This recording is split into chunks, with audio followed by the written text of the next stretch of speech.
Kenny Odugbemi, also known as Kenny K, Mr. Buga. I'm a filmmaker, actor, producer, a scriptwriter, and a director. I'm based in the United States. I'm a twin. I'm from Ogun State, born and raised in Nigeria, and I attended Olabisi Anabanjo University.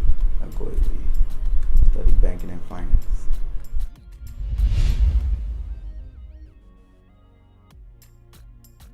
My journey actually started as a musician, and that was back in 2007.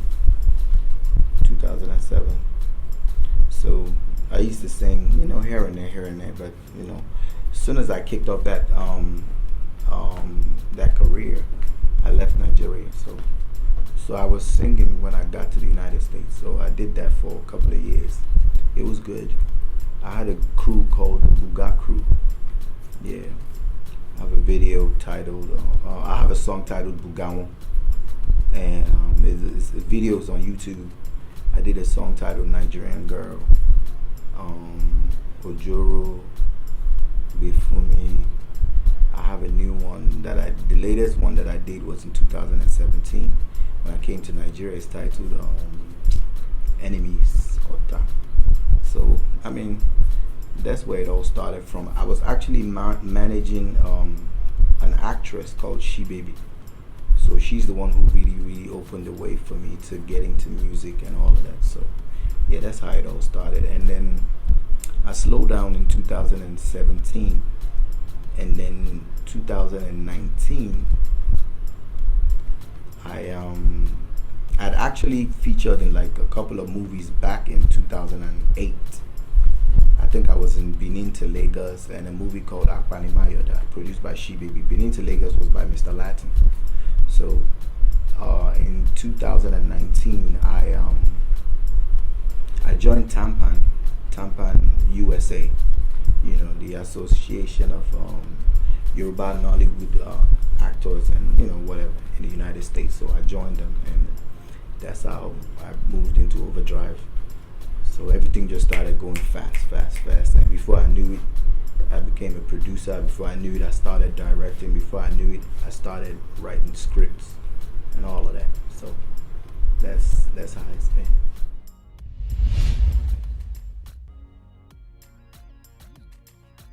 So far I've produced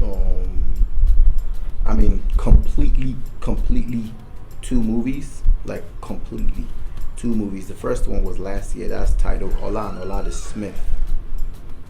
Ola and Ola the Smith. And then the second one is I just concluded that one. That one was shot in two continents, like United States and Nigeria. And the second one is titled Love and Betrayal. Ifeati or Dale. Just concluded that one too. But in the pipeline, I have a movie called Bade. I have a movie called Lola. I have a movie called Kabi. Kabi. I have a whole bunch of them. I have Zeno coming out. I'm co-producing that with Amarachi Igwe. Whole bunch coming out. I have I know I have like 11 movies that are going to be out this year. So out of that 11, 2 is completed. The rest of them are still in the pipeline. So yeah.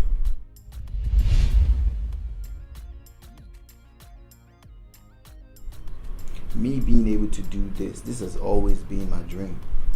So it's being able to become a producer, director, and all the things that I've always wanted to do. Is like a God-given talent for me. So that's my greatest achievement. Being able to be in the entertainment industry and do the things that I've done so far. So good.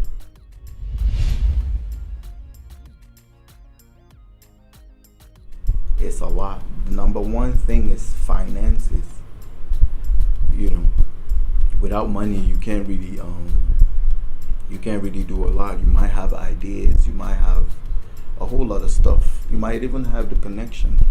You might have the materials, but you might just not have the money to get all that done. So the number one thing is the finances. Number two is time. Time. And then the number three is people. That's the biggest problem that we have is people. You know, if you have to deal with people, if you could do it by yourself, everything will go smoothly. But the fact that you have to deal with one or two people who don't share the same idea, who don't share the same dream, who don't share the same vision, that becomes a problem. So, you know, everybody got different personality, different upbringing and all of that. So I might believe in something and you believe in something else. You know, so that becomes a problem. I'm going this way, you going this way. We start pulling each other away from the dream. So that's the challenges that I have with yeah.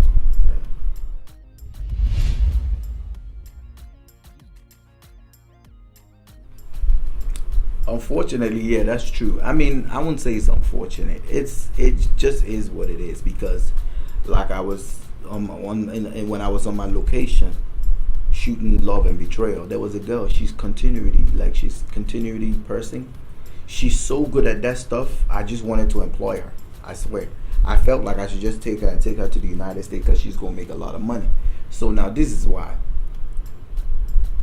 It's normal for a man to do the things that we do, but it's not every day that you see a woman doing continuity. It's not every day that you see a woman directed. I co-directed a movie titled 3 and 1, produced by Marachi Igwe, and I was co-director with Foluke Daramola. I never ever knew that she was a director. I didn't know. I just thought she was like a actress, and then, but when we directed that movie together, it was just amazing. It was just amazing. I didn't know that she could do those things that I saw her do. So yeah, when a woman is doing, they used to say what a man can do, a woman can do better. I mean, at the end of the day, if you check how they're making the money and all of that, you know, you see that is really being actualized, because when they see a woman doing something only a man normally does, the price is high. You know, and then women, they just know how to find their way into the hearts of the people that are balling and pushing the cash out. So yeah, they will listen to a woman before they listen to a man. I know that for sure. I'm a man, so I know I'll pay attention to a woman. If she's doing great stuff, yeah, I'll look at her first, because I know it took a lot for her to pull it out. So yeah.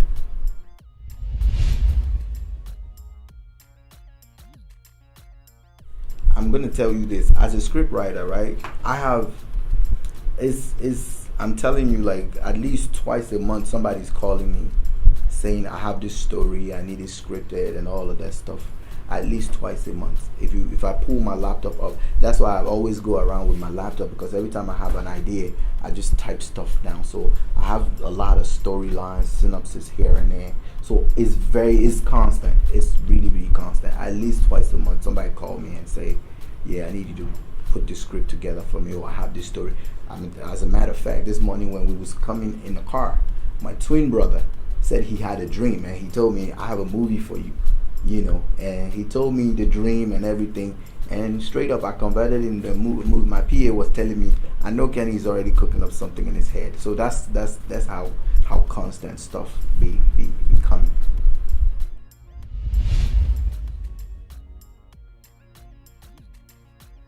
Amarachi Igwe. I worked with Mide Martins recently, and she was great. I work with Okele. I love him. Mama No Network. She's awesome. Kept me laughing all day. Ibrahim Shatta. That man has something upstairs. I picked his brain a little bit, and he blew my mind all through. He was on my movie set too, and we talked, and he has something upstairs. I love his dream. I love his vision, the way he thinks, and he's very talented too. So I have him. Let me see who I like. Nino B. We happen to live in the United States together. I've not met him, but I hope to meet him soon. I'll meet him though. It's either he finds me or I find him. We'll find each other somehow. Let me see who else. I mean, that's about about it. I like Funke Akindele. Very, very smart. Doris Seaman too. She's my very good friend. I like Nkechi Blessing. She's my very good friend too. Adeyemi Mike, my very good friend. I like him. Good actor. And Yomi Gold. I won't forget him. Yomi Gold. We've been in a couple of movies together, and yeah, he's good. Very good.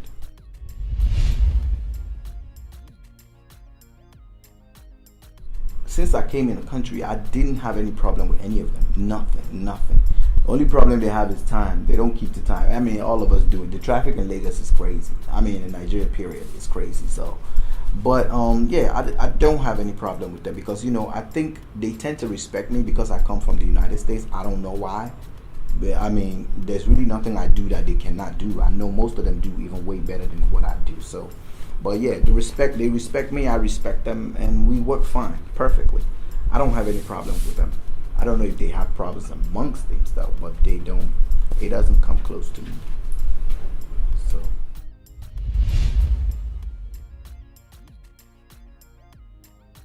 If you know what you're doing, it's very, very lucrative. If you have a passion for it, it is very, very lucrative.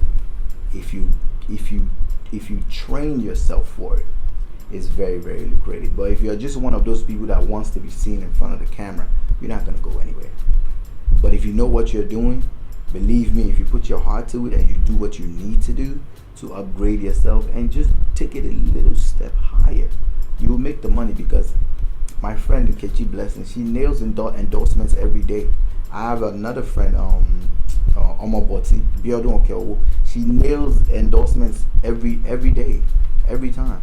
I mean, you know, so if they're doing it, they're getting paid for that stuff. They don't just do it for free. So if you're good at what you do, you believe in it, and you just improve yourself a little bit, you should be able to. So it's very lucrative. The endorsements, once they come in, money is everywhere.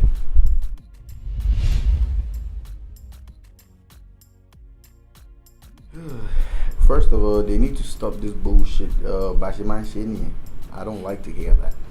There is always a better way to do stuff. I don't care how much you know, you can always learn. The biggest problem they have is details. They some of them have it, but most of them don't. Me, I'm very, very detailed, and that's what makes me really stand out from people who have started doing this thing way before me. They're not even close to what I've done. You know, I mean, my price is way higher than people who've been doing this stuff for a long time. So it's detail. You have to be detailed. They are not detailed. They need to pay attention to details. You know, the little things always count. It might just be, this stuff is not sitting right on my shirt. Somebody need to fix it. Somebody need to see it and see that it's not sitting right. That's what it makes it different from Hollywood. The Western world, they are very, very detailed. And with the Yoruba Nollywood people, and you know, I don't blame them because they're financially constrained. They don't have enough money to do what they need to do.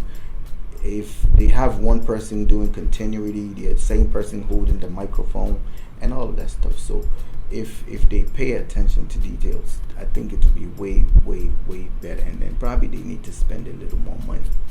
You know, if you can't do it, don't do it. That's what I used to tell people back in the United States. I say you don't have to be a producer. If you cannot do it, don't do it. Not everybody will be a producer. Not everybody will be a director. Not everybody will be a production manager. If you cannot do it, don't do it. Just wait. Save more money, you know, and make sure you get everything on point. So detail. If they're detailed, it will be better. They are doing great. Yoruba Nollywood, they are doing great. That's why I chose to come to Yoruba, because I would have gone to the other side and speak a lot of English and all of that crap. But no, I liked it because the content is solid, very, very solid. I like their stories and all of that, and they bring a lot of true life stories, you know, to life, and they make you learn a lot of stuff. But I'm not saying the others are not doing good. They are doing good, but I prefer to be in that Yoruba. So if they can just step it up a little bit, it will go a long way.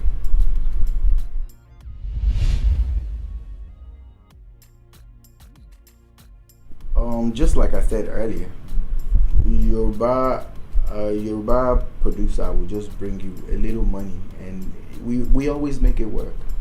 We always make it work. In the last production I didn't spend a hell of money, but they made it work. So, but the other side, I have a friend of mine, Steph Nora Okere. We were talking last week, and then she told me how much she spent to do some projects. And I'm thinking to myself that what are you guys doing that we are not doing? Because that's a lot of money for you to spend on one project. And she said, no, we had to do this, we had to do that. I'm like, we do all of that too. Why you guys spend all that money to do it? But I found out that most times they always sought for sponsorship. Like me, all the productions that I've done, I paid out of pocket. Nobody gave me a dime. Everything I did, I put everybody on my payroll, and I paid them to do whatever they wanted to do. But for them, they have banks at their disposal.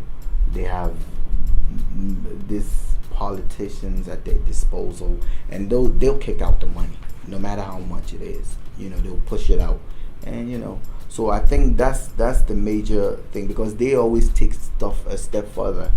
And then they have the backing of those people. But Yoruba, we just always make it work. We always make it work. That's why you don't see a lot of English movies come out every time. They'll bring one big one out, boom, it will hit everywhere. But Yoruba, in one day, they'll release like 25 movies, and most of them, I'm going to say 23 is low budget, so that's it. Which is not a bad thing, but just like I said, if you cannot afford it, don't do it. Just wait until you can, so you just bring the best out of what you're doing. So, and I don't blame them. They don't have any support like that. Like I said, the other people, they go to banks and pull out their money. There's federal funding. I'm telling you, like when I was talking to Steph Nora, she told me a lot of stuff that I didn't even know. I didn't know there was federal funding for movie producers. I didn't know. The federal government kicks out money for all of that stuff. But the Yoruba people just call, hey, Abamishi, hey, Abamishi. They don't really dig and push further, So yeah, that's about it.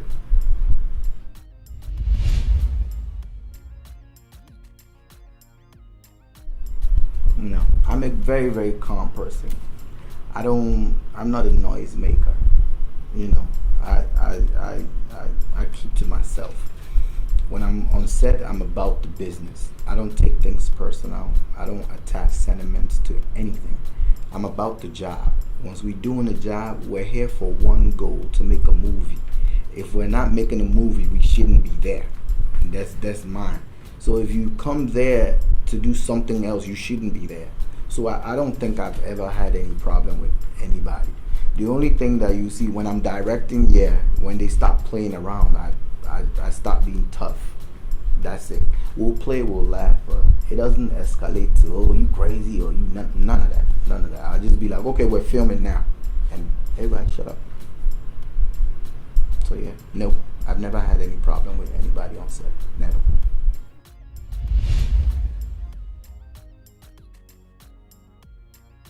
I see Nollywood.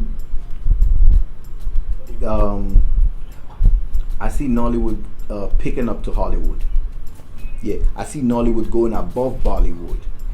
The Indian people, they seem to be growing fast too, but I see Nollywood going above Bollywood and picking up to Hollywood. I'm telling you, you'll be surprised. You'll be surprised the rate that we're going. And the new sets of producers like myself that are coming in, we're competing with these people. I have a movie, two movies that are gonna come out. Zeno, that's the one I'm producing with Amarachi Igwe. No, it's Zeno Reloaded, and then Kabi. I'm writing the two of them. I'm done with writing Kabi. Zeno, I've started writing it. You watch out for those movies, and we're taking the stakes high. Yeah, it's not gonna be a joke. It's gonna be a good standard. It's gonna be good standard. So be prepared. We're getting equipments together. I collect equipments anyway, so I have my own stuff.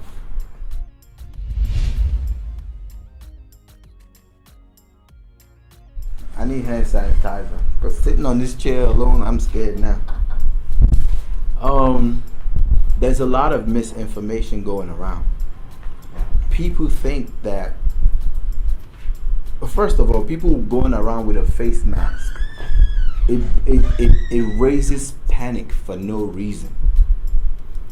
According to the doctors that have, dealt with this virus and none of that, you don't have to walk around with a face mask. The people who should be walking around with a face mask is somebody who already has coronavirus. You don't have it. So why are you covering your face? So you don't get it? It's not that easy to get it. First of all, the mask that you have is not going to stop the corona. That's the one that I see everybody putting on their face. It's not going to stop it.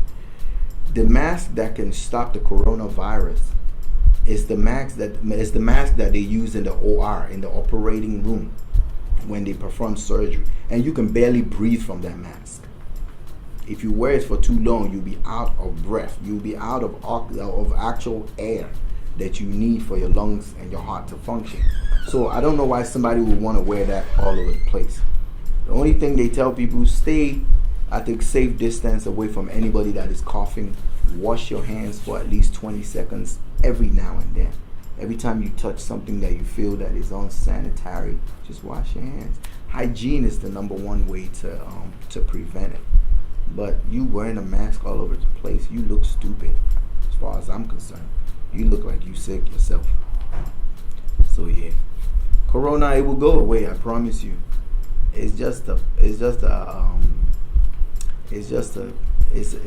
a scare tactic. Let me put it like that. We know what the government is doing. It's a scare tactic.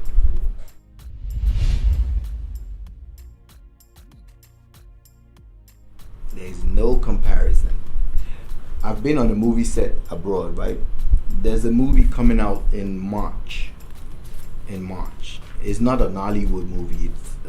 It's their movie, and it's titled District 14.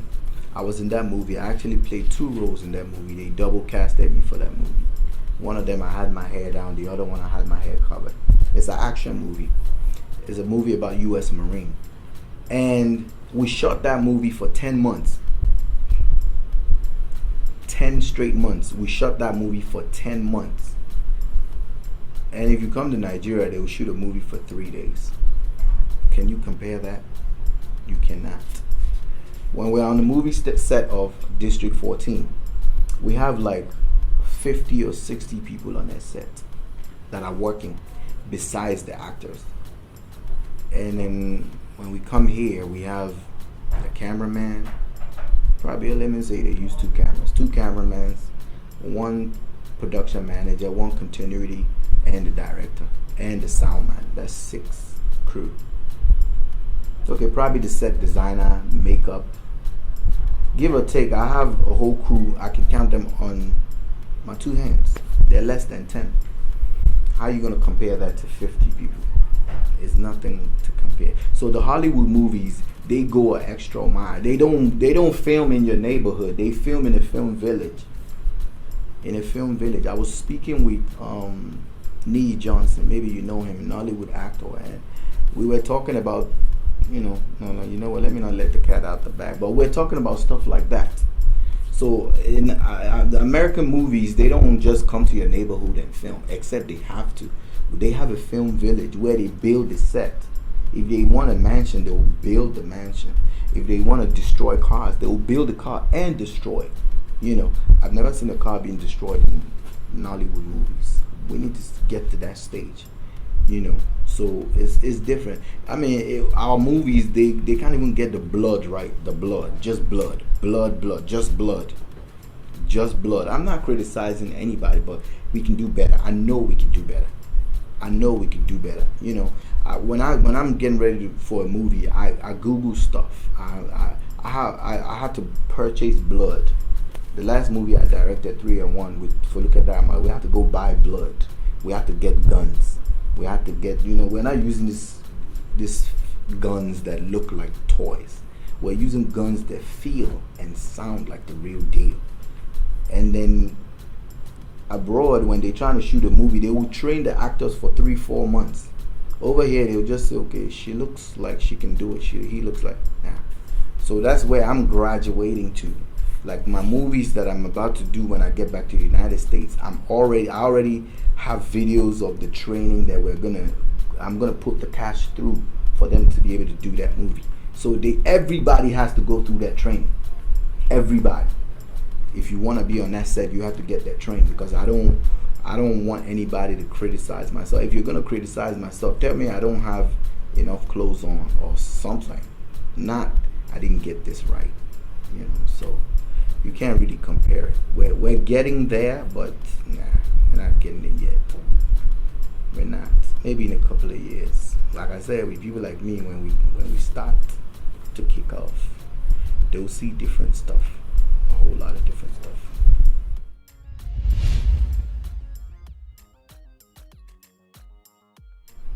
The way people think. I can change the attitude of people towards what they do. If I can change that, I'll change it. I'll make everybody think like me. It's like, not like me, but I'll make everybody think alike. I'm chasing the top. I want to be the best. I want to do it.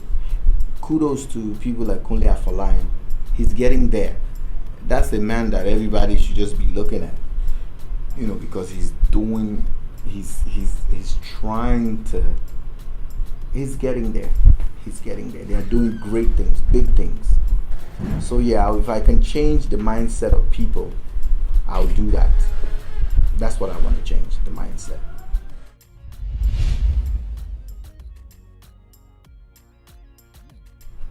I'll say it all depends on is marriage getting boring? Yes, sometimes it's getting boring, because all you see is divorce everywhere. People leaving their spouses and all of that stuff. Back in the days, it was a till death do us part thing. But now, okay, he doesn't make enough money. She doesn't contribute anything. She doesn't know how to cook and all of that stuff. So the things that used to make it interesting, which was the actual family being together all of the time, has been taken away, because guess what everybody's doing now? That's what everybody's doing. Even the kids are doing it now. So that takes away all that companionship, that used to be in a family when we was growing up. So that has taken everything away. That's why it's getting boring. You come from work, you're on your phone. Your wife is sitting there, she's on her phone. Your kids are right there, they're on their tablet, just surfing God knows what. So yeah, it is getting boring. That's why the divorce rate is getting higher and higher every day. So take the phones away. All that computers, take them away. Call people rather than text.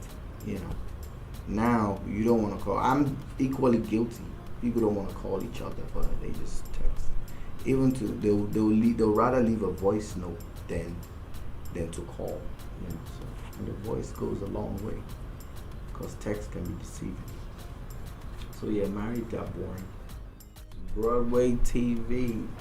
Hey yo, my name is Kenny K, aka Mr. Booga, and I'm hanging out with Broadway TV. Man, these guys are awesome. Nice people. Very nice people.